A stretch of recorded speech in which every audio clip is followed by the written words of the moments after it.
It's Friday morning. It's not crunchy time. It's Friday morning Rants and Bants with Rudi Lickwood and the crew, Aston Matapha Jones, Julie Juice, Coach Astrid, and Lescha Marshall-Witter. Early morning conversation with a special guest each week. Join us. Bring your tea, your coffee, and let us fill you up At 8:15 a.m. to 9:15 a.m. Friday mornings. See you there. Live with me, Rudi Lickwood, and the Rants and the Bants crew.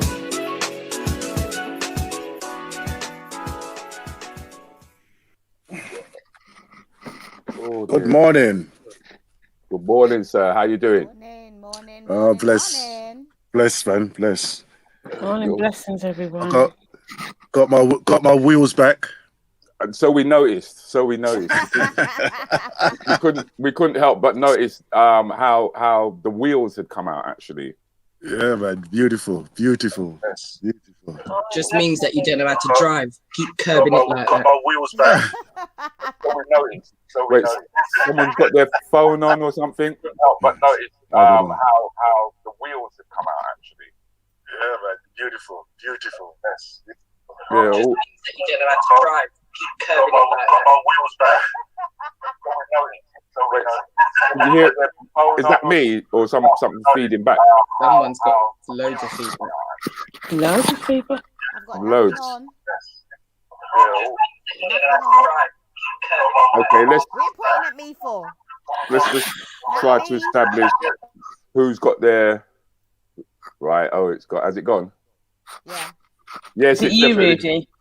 No, it wasn't me. Lescha and Aston are both muted. Lescha, you come back in the room. Take your mute off. Come on, let's find out. Seeing what was going on. Yeah, there was like a delay and a loop. Right? No, it's not me. Lescha and Aston are both muted. Lescha, you come back in the room. Yeah, I'm muted. Take your Yeah. mute off. Come on, let's find out. There seems to be a delay as well. Yeah. Right. I'm gonna go out of the room and come back in because I'm sure it's not me. But has it gone now? That's right. Is that better? Yeah. Coach Astrid, you've unmuted, right? So Aston, you need to unmute so we can find out who the culprit is. Right. That's not you. Definitely not you.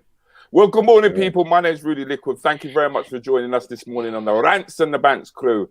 In the middle, we've got Coach Astrid to the top. Morning, Coach. Morning. Co-host, Mr. Aston Matapha Jones. How you doing, Aston? Blessed, man. Blessed. Yeah, he's blessed, you know. Below me, we have Miss Lescha Marshall-Witter. Morning, Leash. Morning.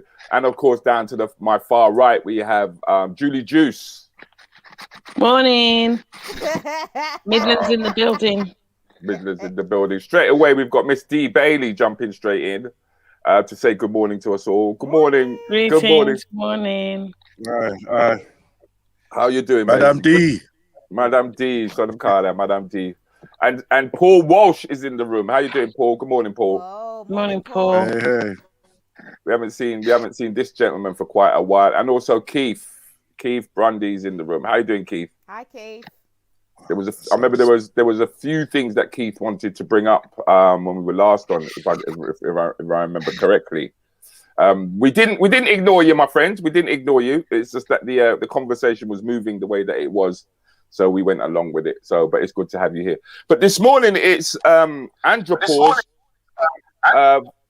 Oops, who's that? Who's popped away? Lescha. Andropause and the Menopause. Andropause and the Menopause. Yes, Madame. So what do we know about andropause is the thing, really. That's the question that needs to be asked. Yeah. Or is it andropause? Is that the correct pronunciation? No, I think andropause is probably the right pronunciation, but I wouldn't swear to that. But we actually don't know that much, but we're starting to study that men, like women, have changes when they get to a particular time in their life. But it's funny though, that not it's funny, it's strange when you say that, but to me all the changes that I see associated with andropause are really signs of getting older, as opposed to a massive physical change as such. I mean, Okay. they say, So are you saying that when a woman goes through a menopause, it isn't because she's getting older? no, I don't mean it in that way, because I think it seems slightly different. I mean, the main things that men are supposed to look out for is mood swings, right? Which I think the mood swings are really based around how well did I really do in my life anyway? What did I do with it? You know what I mean? It's all about reflection in terms of, did I achieve the things I wanted to achieve? Are my children the way I wanted them to be? Do you know what I mean? Did I get those promotions that I never really got? I don't really think that's such a massive change. As such, you're wrong. Male menopause is actually bigger. I hear that, as opposed to saying, she's saying you're wrong. Yeah.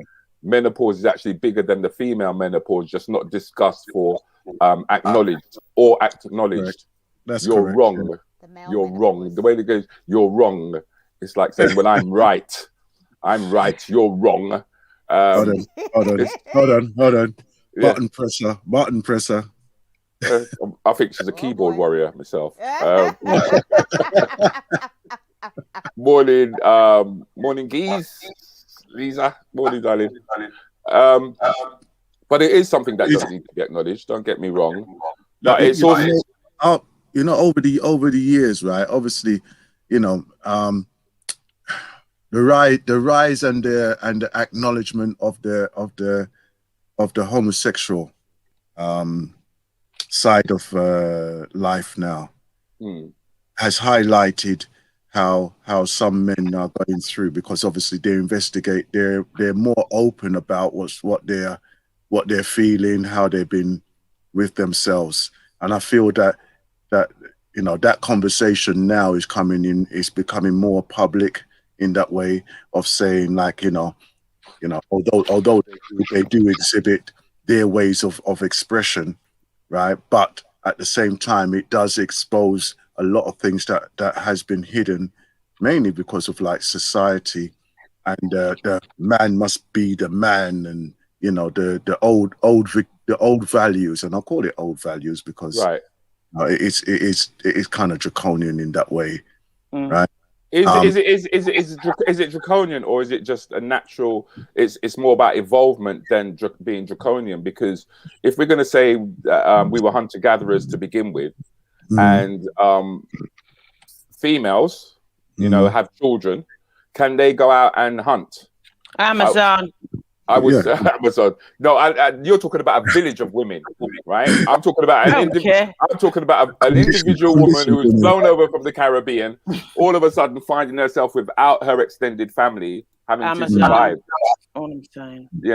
I mean, it was like men used to go to work, women used to be at home until World War II came along, and women had to go out into the workplace, and things kind of like changed. In fact, we tried to push them back in, but they weren't having it. It's still an evident physical aspect of female, the female cycle that we actually do. You're quite right. We go through a physical change, and that's always stayed the same. So, but the thing that I wanted to look at and study is how, as a black woman, I would have more of those symptoms than, say, my white counterpart, and how I'd have experienced that earlier. So I'm glad that men are acknowledging and understanding that they're going through changes, whether it be their mental psyche. But I would physically go through the change longer than my white counterpart. What I deduce, right, in the sense of that, you get to an age, right, of say 30, 40, and then you start recounting how long you have in your working life, right, and that is when people want to. That is when people want to assess length of their life as well, right? Right. Yeah, so there's some social factors. I'm going through physical change. Yeah, Right, no, but that's when what the anxieties and that's what- anxiety of existence build up, right? Okay. With obviously the females now, right?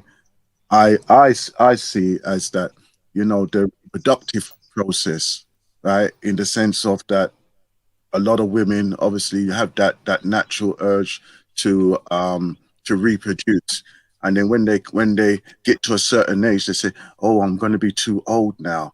Oh, this, you know." But you know, we know There's something in that. But if you look at Lizzie's statement, she's just said her menopause been and gone long time, no symptoms. Now I know Liz is 5 years younger than me, and so I'm older, not older, but older than her in my 50s, and I'm still having symptoms. But is that not is that more an individual thing because everybody is kind of like different? So it would be until they ran tests on a cross section of black and white women in America. Oh, they've done it. They have actually done that test. Okay, because I have to be very quiet here because I know very little about the female change of life.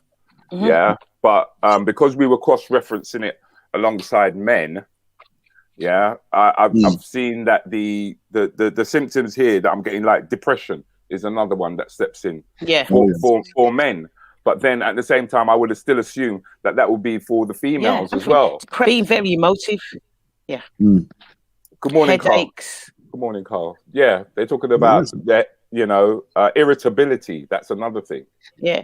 Menopause brain, when you forget lots of things, it's great. Well, it actually says here memory loss, but is that not all a sign of decay? Isn't that all a sign of when they say once an adult, twice a child?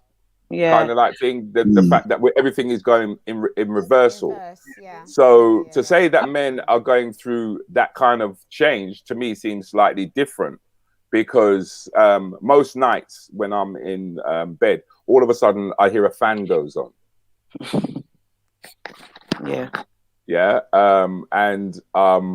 I don't get these hot flushes. I just have to step out for a moment. No, that's fine. I don't get hot flushes. I don't have to go through any. I don't go through any of that. But I think it's in line then with what both yourself and Aston been saying about the physical changes that women are going through and not being able to reproduce. So there's that hormonal change. But for me, I'm experiencing it longer. So I started the menopause, the perimenopause, which is like a 10 or 12-year period before the actual menopause kicks in. I started that when I was 38. 38? 38. Wow. So I started experiencing symptoms at 38, and I actually said to the doctors, if you want this womb, take it, do whatever you like, study it. And I was actually told, because I'd only had one child, they wouldn't take it away from me. Take it, that's right. Wouldn't take it. Because a friend of mine asked for the same thing, and she's a lot younger than me. She knew she didn't want any more children, and she said, look, can I have, a hysterectomy? I want it. I don't want my womb anymore. And they said no, because she was too young. You don't know whether you're going to change your mind. 55, they say, that you can still have babies. I've got a week left, yeah. I've still got a year left. And I won't be in that category anymore. 7 days? Anybody want a child? Yeah, come.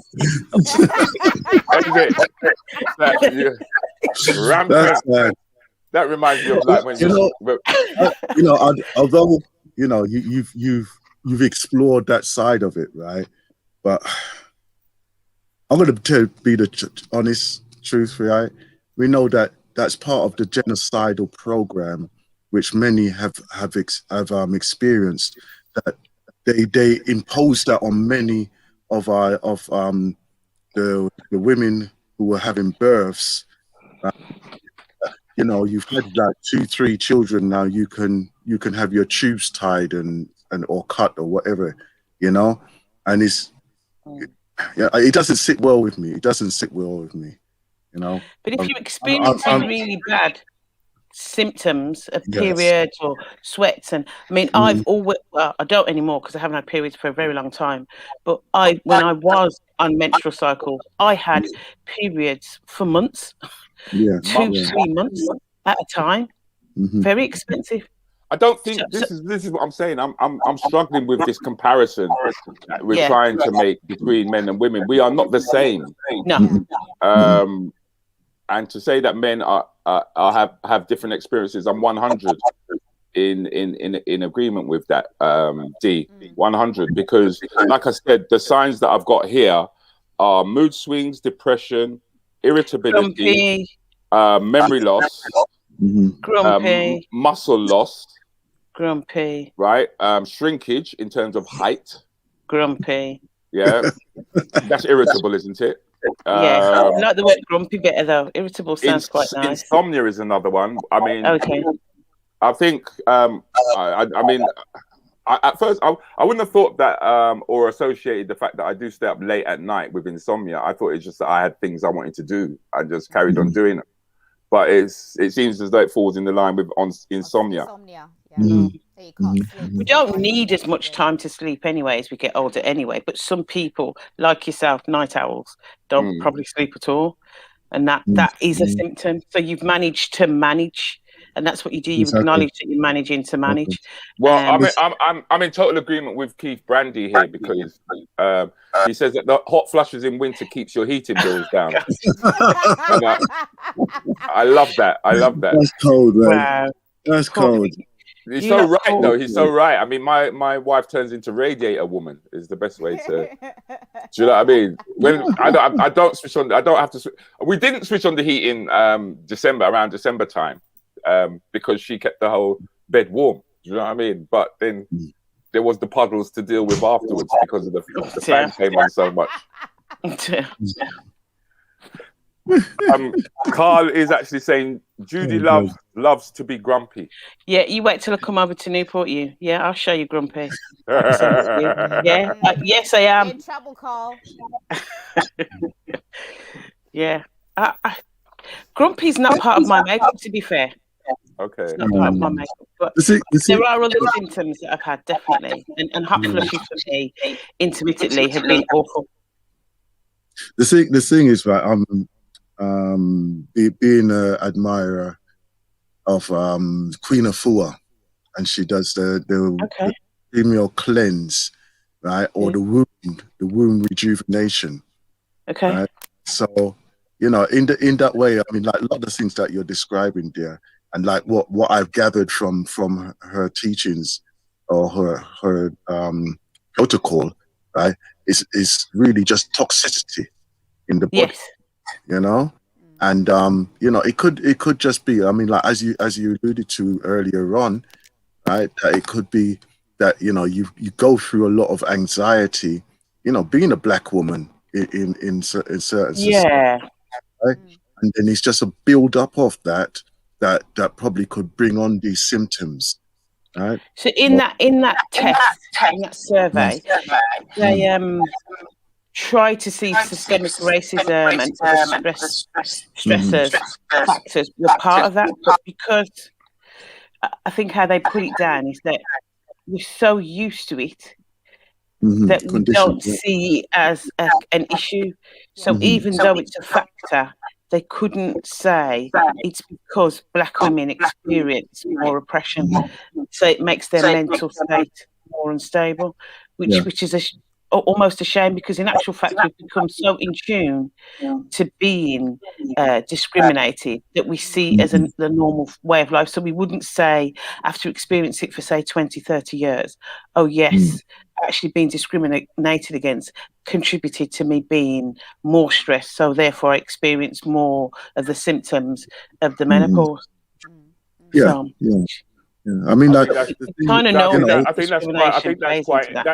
that is quite interesting when you consider that subliminally we've been under stress for hundreds of years. It's not just now. So to find out that they've actually done some research in that, but then on hearing what Liz has had to say in terms of like when she went through the change of life, and yourself went through the change of life, that it's different. But it seems to be that it's different in each individual is what I'm picking up, because but if you do a mean average, we start sooner than white and last longer than white, our white counterparts. So there's definitely fluctuations. So I know people who've started menopause in their 20s, and those who start 30s, 40s. I've got siblings and they're in their late 50s and they haven't started their menopause. I don't envy them, because I want to finish mine as quickly as possible. I don't want to be 60 and having hot sweats. But then that sounds like everybody's going through different stress levels from what you're, saying, because if it's gonna be associated with depression and irritability, you know, depression and irritability comes about because of your social surroundings that you're not happy with in the first place. Yeah. You know, so it becomes a case of what's causing those issues, or what problems are around you, I would assume. You still go through the physical things though, don't you? So I think people don't attribute the fact that they've stopped their periods. If they didn't have hot flushes and all other stuff, it becomes a little bit easier to accept that. But when you get it all at the same time, it's quite damning. Well, I mean, that's why, once again, I'm still hearing that it's an individual thing. And like you said, you will get a mean. I totally agree with you, but it still seems to be like it's a very individual thing in terms of when the period stops, in terms of when one would get hot flushes, and then of course there's also the weight gain and the weight loss. I mean, they say men lose weight. They're saying that females put on weight, but then women carry more fat cells, for the simple reason that they're storing up for having children. You know, whether it be underneath the arms, there's certain areas of the body that is used to help you suckle your young. You know, well, I say suckle like it's an animal, but we are animals, I guess. But in order to feed children, so that's quite an interesting one. It's quite an interesting one. But I still, everything that I'm seeing here is saying to me that men. I mean, we've even got erectile dysfunction here, poor sexual performance, lack of concentration, even loss of bone density. Is another definitely thing. But that's a big thing at the moment in men. Okay, but these seem to be all just signs of aging. The age, you're just aging. You're rotting from the inside out.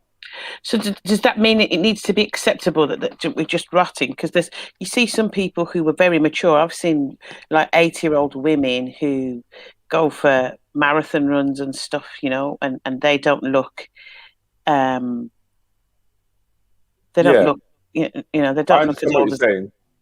But isn't that also a case of remember when people used to go into retirement? And that you have a choice. You either go and sit down in the chair, pick up the newspaper every morning, right, with the slippers on, or you decide that you're actually going to physically do something. Which means that the body's gonna respond to that. I mean, it's like if I stop going to the gym, then the definition in all my muscles and everything starts to change. Do you know what I mean? I'm not as tight. Is it tight? Not tight. What is it? Toned. Yeah. Do you know what I mean? The belly starts to pop out a little bit more, you know. But the moment I start running and start jumping and start doing my pull-ups and my push-ups and all that kind of thing, then all of a sudden the body responds to that again. So I think it's also just about how active you're going to decide that you're going to be. True. I think as Black women, we're naturally more active anyway. So hence the reason why potentially it could last longer for us rather than our white counterparts, because they're not as active. If you look at, you know, us in our 80s or 90s or 70s or whatever, we don't look our age. We don't age as much as our white counterparts. And I think because we are more active, and so therefore what do you lot? What is it you're finding that you're doing more than your white counterpart? What are you actually doing? What is it? Because you're looking after more grandchildren? What is it? Is it because you're refusing to use the car and carrying 6 bags of shopping? What is it that you're doing? I do that. Carrying the shopping. What is it that you're doing differently?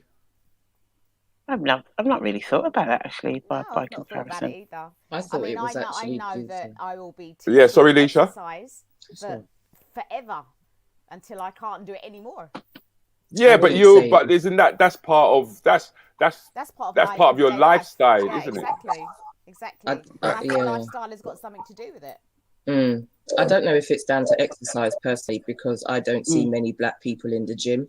I know that we might do the shopping and we force our elders to drag it home in the trolley because we won't go and pick them up in the car and stuff. So I don't know if it's actually exercise, but I do think that there is I think that there is more elasticity in our melanated skin, which is why age as quick.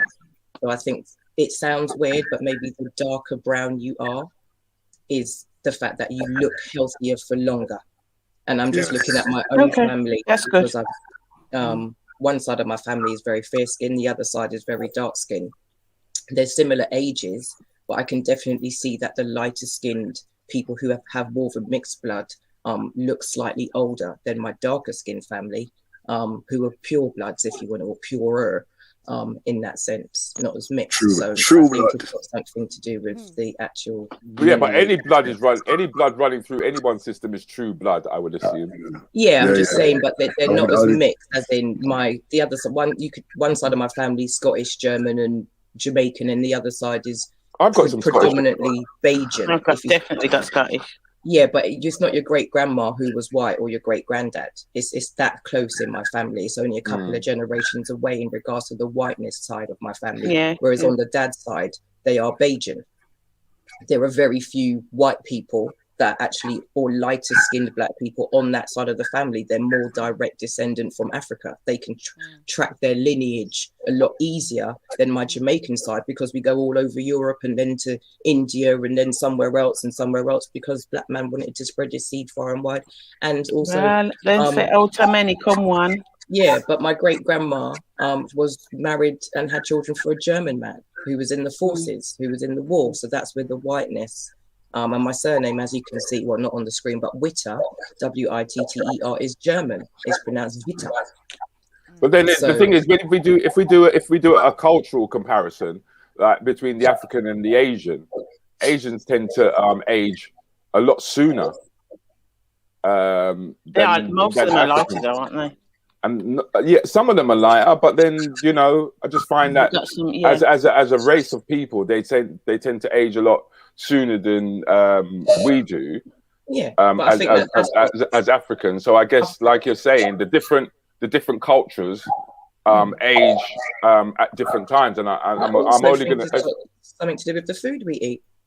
I think they were saying that Africans age more than the Caribbean as well, because we don't eat as much starch as they do and carbs as they do, so their diet is very starchy, whereas ours is very high in protein because we eat more fish. And I remember going every time I went to the Caribbean, I would always see some 60, 70-year-old woman with something on her head walking up a bloody hill. Like a nothing. Running down the shop, Yeah, and I'd be walking up behind them, and all you can do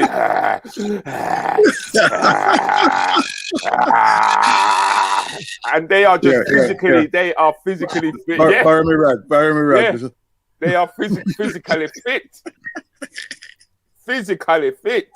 Yeah, but I thought that was quite an interesting discussion, but I just wanted to say this to you guys, man. Oh no! What? For the morning. What you did? Blessed rice.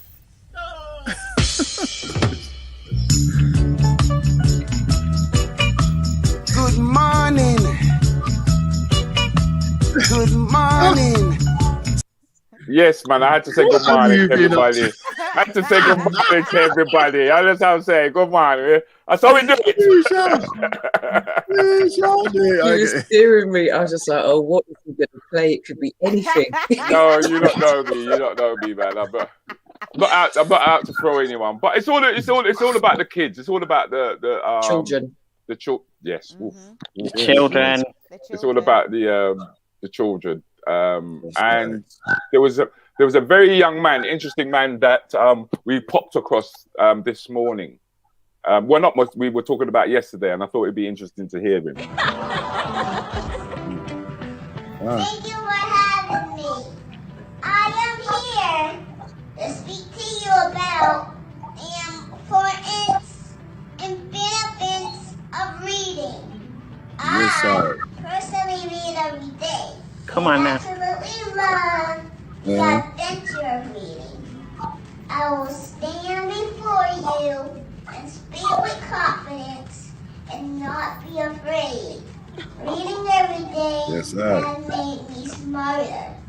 Reading has also strengthened my vocabulary and language skills, allowing me to pronounce new words without even thinking about it. Come on now. Reading has incredibly enriched my long-term memory, enhancing ideas, thoughts, and problem-solving skills. Reading aloud to kids daily and helping them develop our literacy skills is one of the most important things parents and teachers can do. Although books are excellent tools for reading, it's one of the best tools for knowledge. Kids should be encouraged to cultivate their imagination and find other materials and read, such as newspapers, magazines, restaurant menus, or maybe billboards running down the highway. After all, reading different materials could spark their kids' curiosity. Whoa, That's it. that's big, isn't it? Yeah, I love that. That's big. I mean, I don't know. I think there's adults out there who ain't using words like curiosity. Literacy. Oh, man.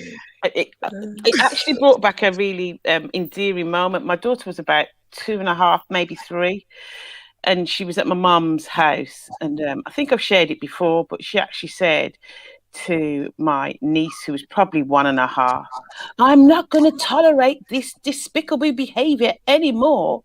And my mum just went, "If that is not Julie, I don't know who it is." This little 3-year-old child make her use them their big words there.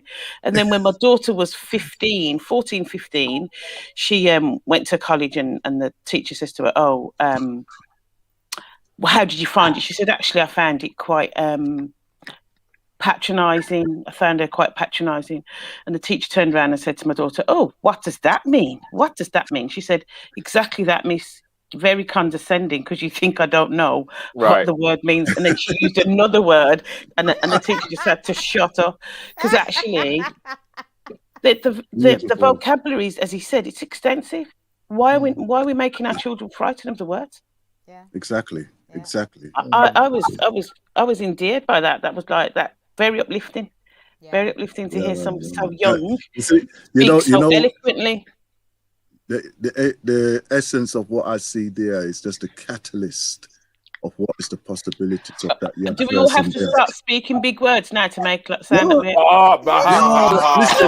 Here's my thing. Here is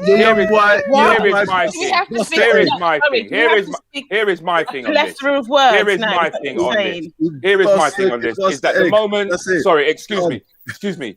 Here is my thing. Is that the moment people start utilizing the vocabulary that they've got, they become questioned on it.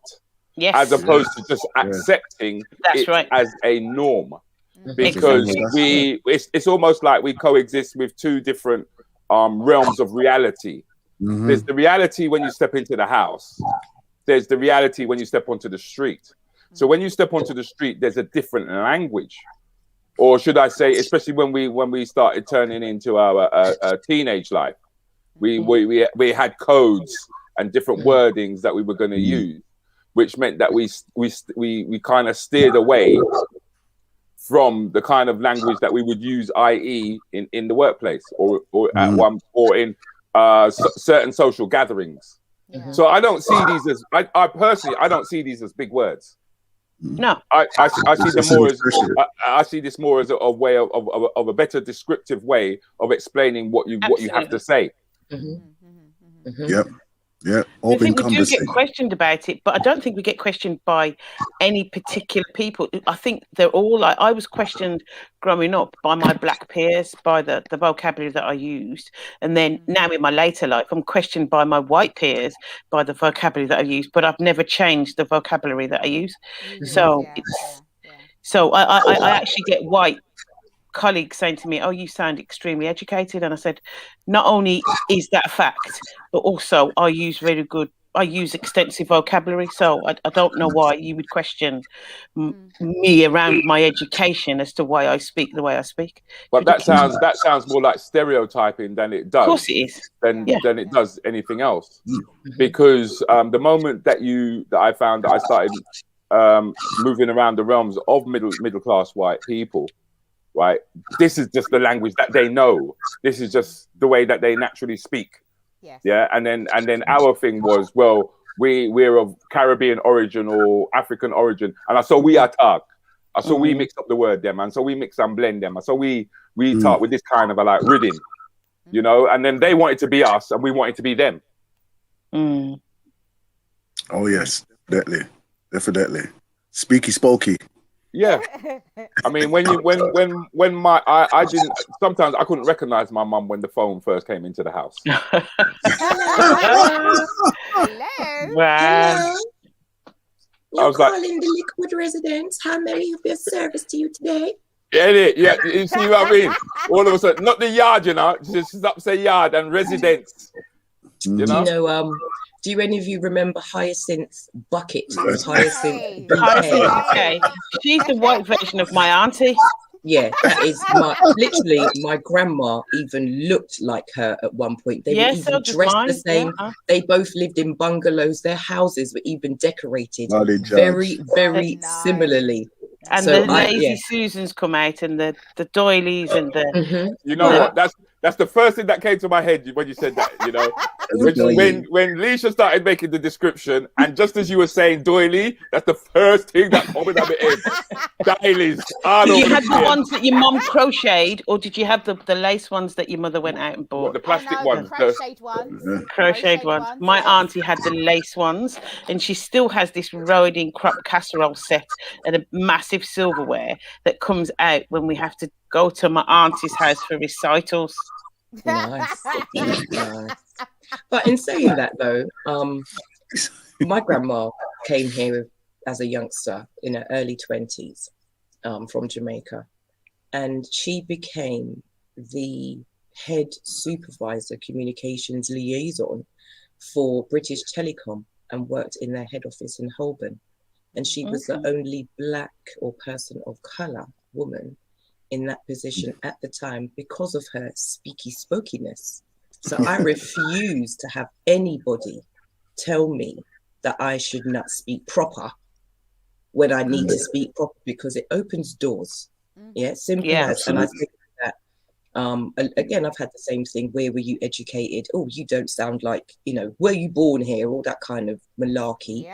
I've had because I speak so well. And when I say to them, English is the only language that I speak, so I'm going to speak it to the best of my ability. And if it means me having to learn, 11-letter words and using 3-syllable words in order to enunciate and get my point across, then you need to step up your diction and your vocabulary. Don't ask me to dumb down myself to make you feel better. Exactly. But it's funny because we do find that there seems to be a rejection within the community that if you do start to enunciate and you do start to use words with more than 2 or 3 syllables, do you know what I mean? That it's like so what you feel? So you're better than we then, or you step up and exactly.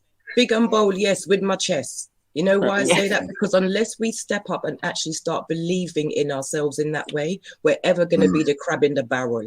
Yeah, and unless we all believe that we can all make it, stop looking at me. Because when I get to the top, I can't be expected to pull up 100 at Uno. You understand? Some of you've got to be willing to do the fight as well. To do the work. That's right. Yes, when you step up to the level, then we can converse in a them way. Yeah, Let me see you make the effort. Let me see you make the effort. Come on, yeah. If you look at it for real, yeah, show me your friends and I'll show you who you're going to be in the future. Exactly. Hold on a second. 1, 2, 3, 4. Okay, we can carry on now. You need one more. but do you know what I mean? I like, if I look back at the circle of people, not back or reflect on the past and look at those people that I was around then. No disrespect, but we are not the same. Yeah. No. But does that not happen to everybody as you mature and you meet different people in life? Because your workplace automatically changes your environment. Depends because you spend more time within the environment that you're at. Yeah, and then you leave work and then you come back out. You associate with the people that you grew up with or you hung out on the street corner with. You know, isn't it all about association?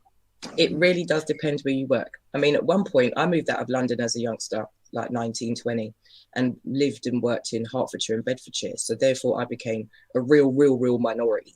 Do you know what I mean? Look around, there ain't people like me.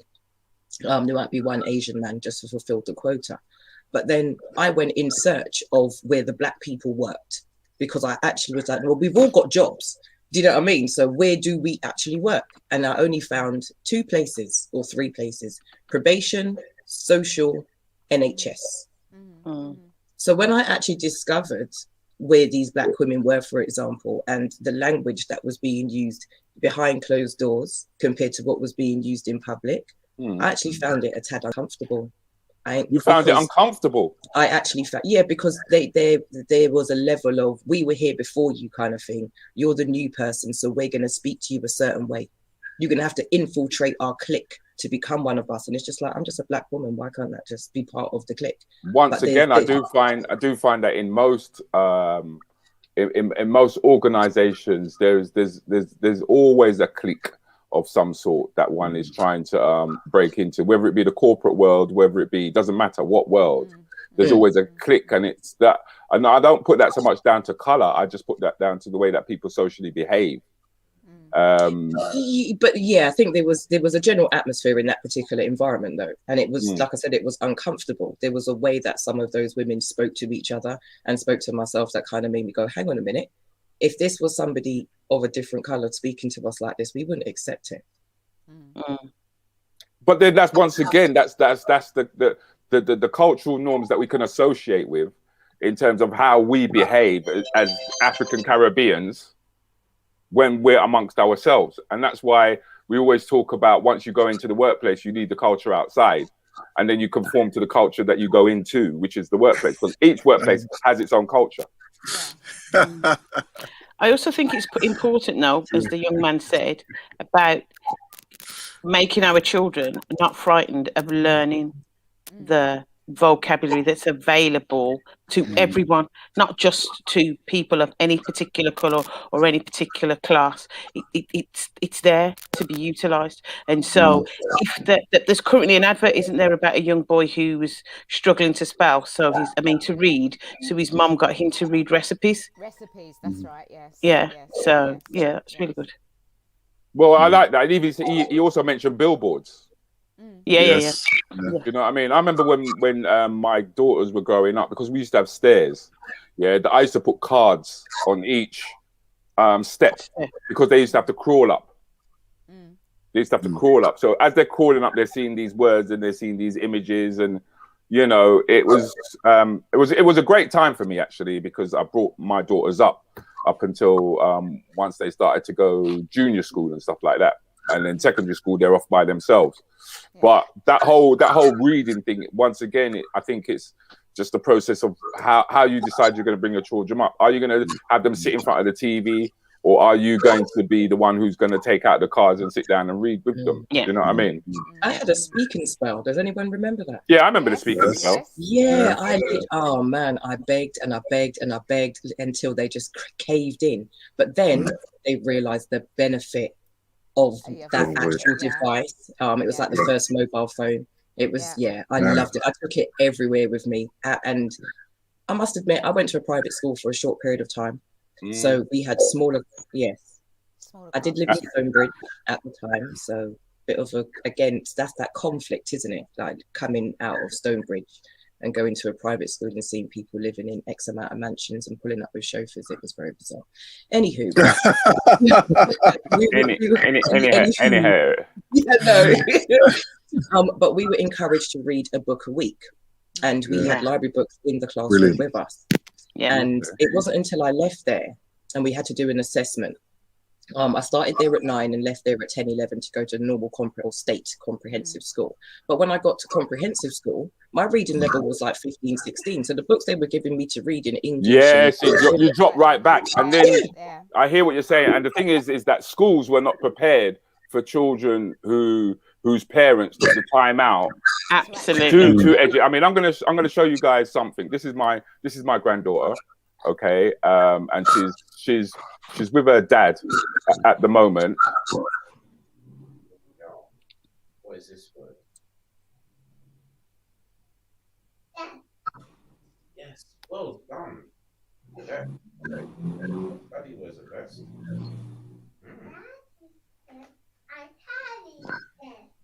Yes. Daddy's best. What is this word? That's it. Yes, fish. Well done. Oh. This animal likes fish, like eating them. What is this word? Yes, what is this word? Look at it. What noise does a cat make? What sound?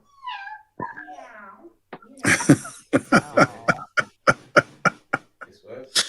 Yeah, man. Ladybird. Yeah. And that's when she start get smart, yeah. And she decide, me not have to read this thing, you know. Just give me the key, let me turn it round. All right. So I think it does boil down to what parents are prepared, how much time they're prepared to take out in order to help their children read or extend their vocabulary. But I also want to show the way in which the gender roles really have moved on, and just how much men have moved on too. I really love this. That is like a ball. Like a ball. How's it supposed to go? Like a ball. Like a ball? Like a bow? No, like a ball. A ball. First I go like this. Got it. Okay. Mommy always do that. I know, but can I try? Yeah. Is that right? Yeah. Is that how it's supposed to look? Okay. Adorable. Wow. I actually thought that was Julie growing up. She really was. She's adorable. She was lovely. She was absolutely gorgeous. So Yeah, sweet. she could have probably been me, actually. It's like a little dolly. Bright eyed. Did you see the eyes? Did you see the eyes? The way they lit up, and the joy that was in her actual face. And what I really loved about that is the fact that she didn't have any extensions or any tension on her hair. It was just natural. Just let it do what it wants to do for a little while.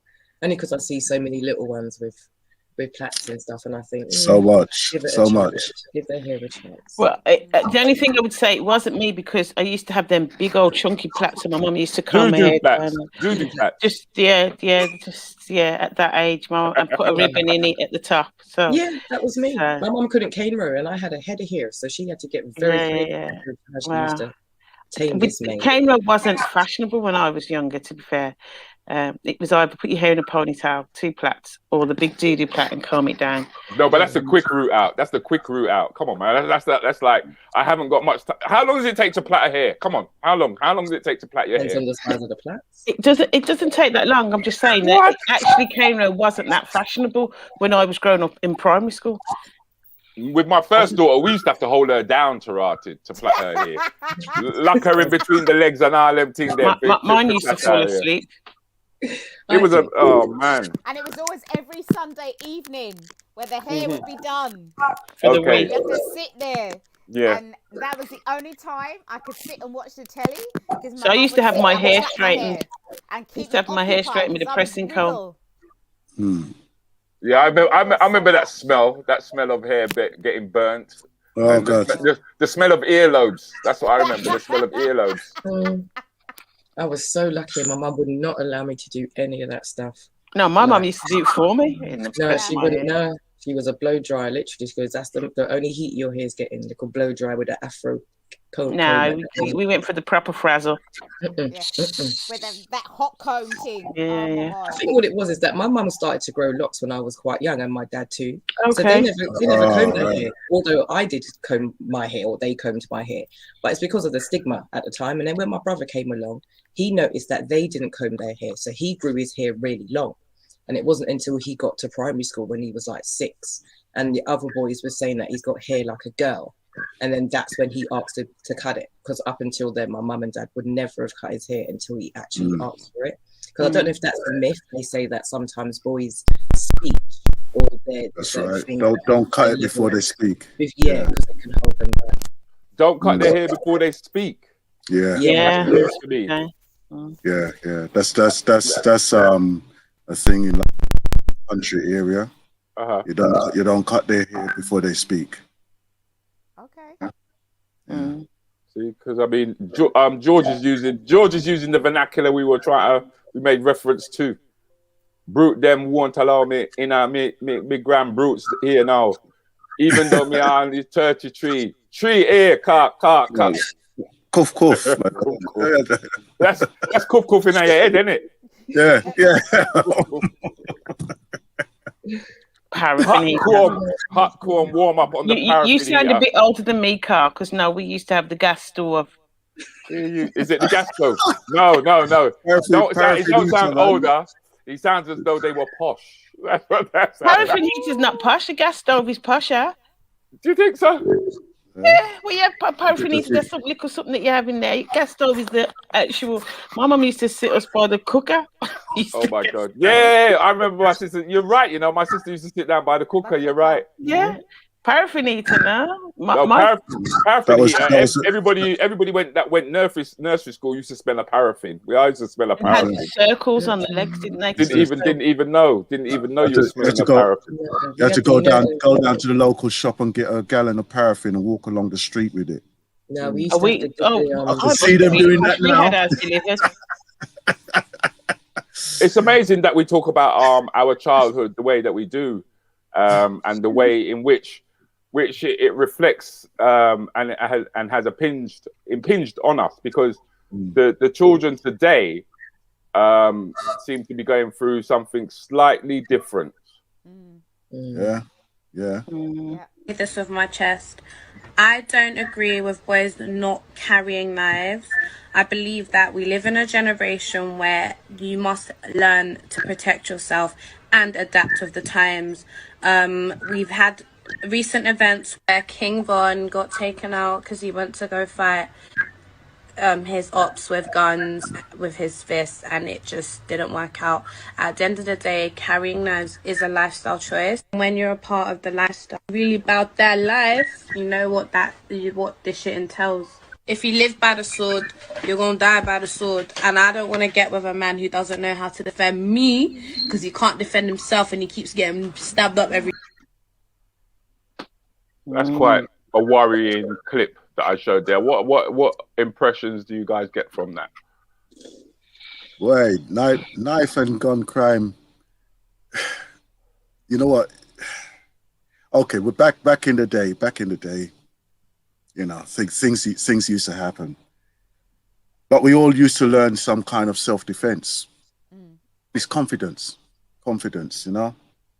The way how some of these youngs are doing it, they're just reckless, and everything as an argument is not an argument. It has to be the physical element, and the way how they just basically they're just using it like the Wild West, These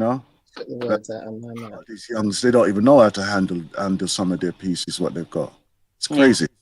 But I find it so interesting now that females are saying that the type of man that they would want to be with has to be somebody who can protect them to the point where they're validating them boys walking around with weapons. With weapons. I mean, when I was working in security, right, there's more time to get. Oh, obviously, the women are carrying the weapons, the drugs.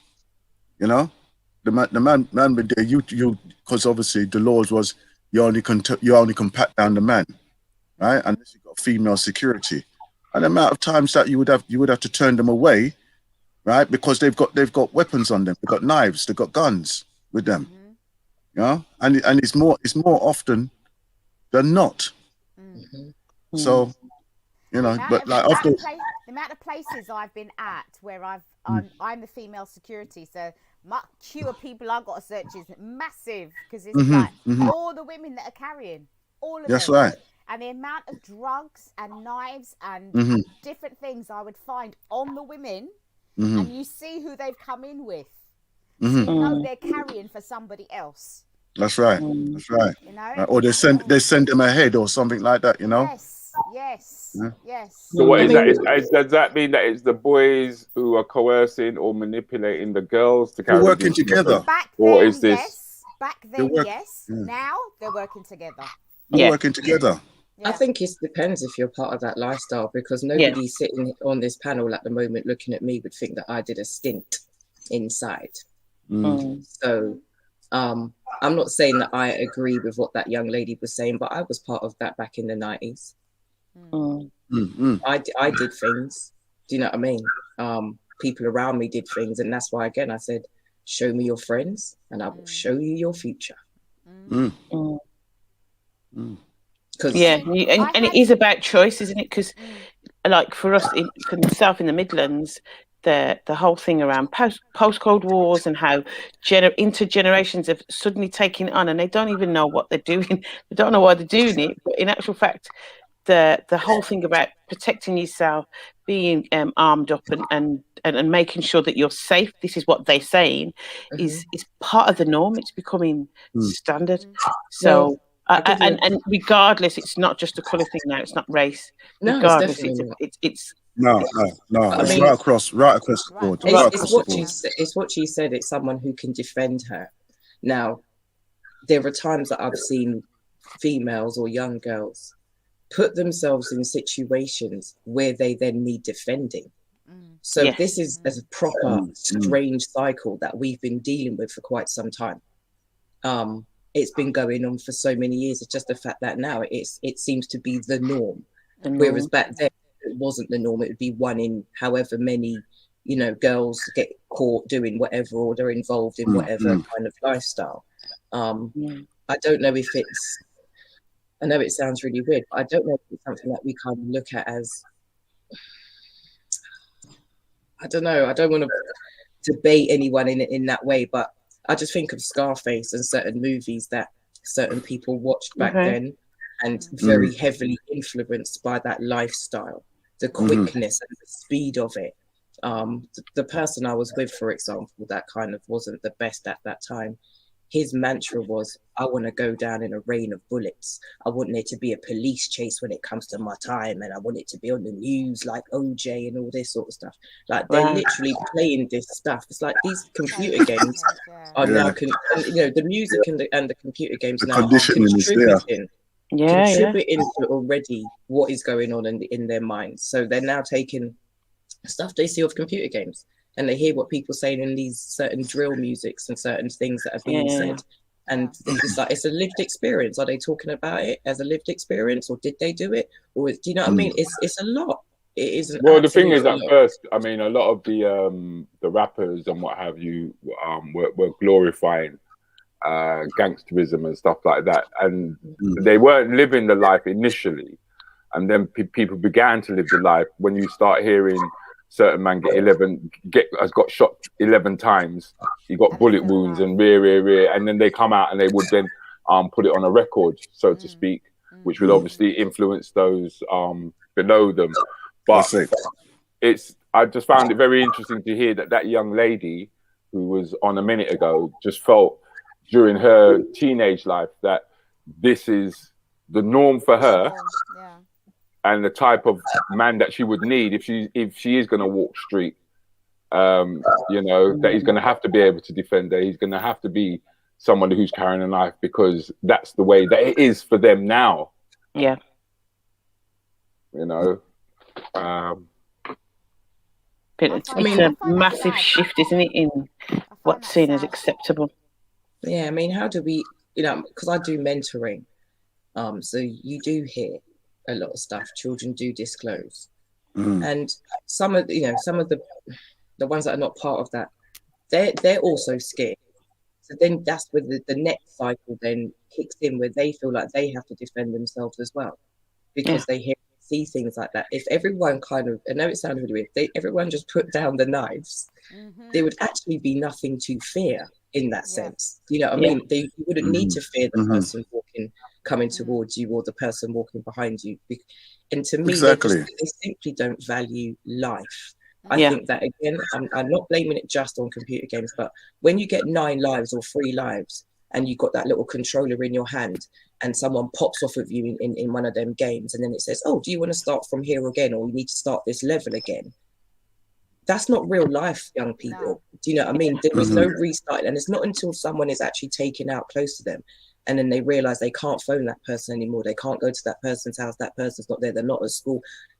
That's when it's not until the death of someone close to them, then somehow should, in normal societies, is the way, or normal ways of thinking emotionally, would deter you from that lifestyle. Whereas now it's actually gone the complete opposite. They're not deterred from it. It's revengeful. Like, you took my friend out, so I've got to take your friend out. And then, and it's like, well, at what point does that generational curse, which is what it is, because we've been doing it for a couple of generations now, when does it happen? I mean, some children have never seen their dads. Like, they've either been in jail that long or they're dead. Like, to me, that does not make any sense in my mind, that we continue to perpetuate and there's this cycle that we've been on for a while. It's like, why do we not value ourselves? I'm not even going to coin the phrase that everyone's using anymore and use them 3 letters, but I think everyone knows where it is. It seems to matter sometimes to some of us, but it doesn't seem to matter every day. Every day.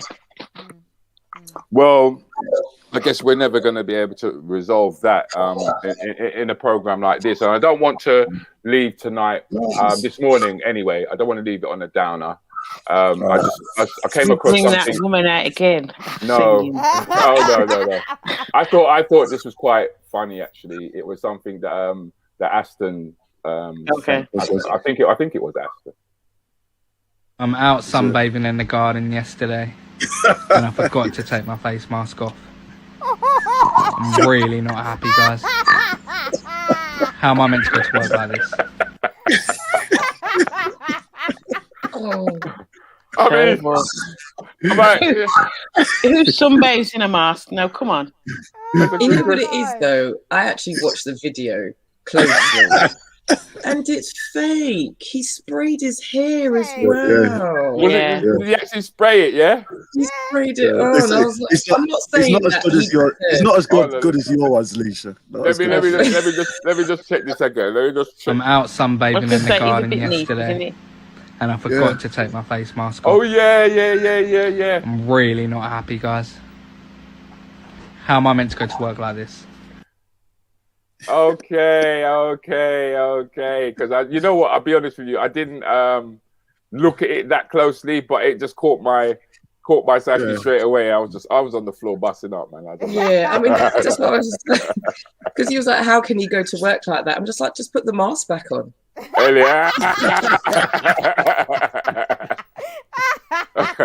Just put the mask back on. And on that, ladies and gentlemen, we've actually reached the hour, and it is time for us to leave you. To allow you guys to get back to work and do your thing. You guys want to say goodbye? Okay, bye. Much love. Have a blessed weekend. Take care, everyone. Bye. This weekend. It's Friday morning. It's not crunchy time. It's Friday morning Rants and Bants with Rudi Lickwood and the crew. Aston Matapha Jones, Julie Juice, Coach Astrid, and Lescha Marshall-Witter. Early morning conversation with a special guest each week. Join us. Bring your tea, your coffee, and let us fill you up at 8:15 a.m. to 9:15am. Friday mornings. See you there. Live with me, Rudi Lickwood, and the Rants and the Bants crew.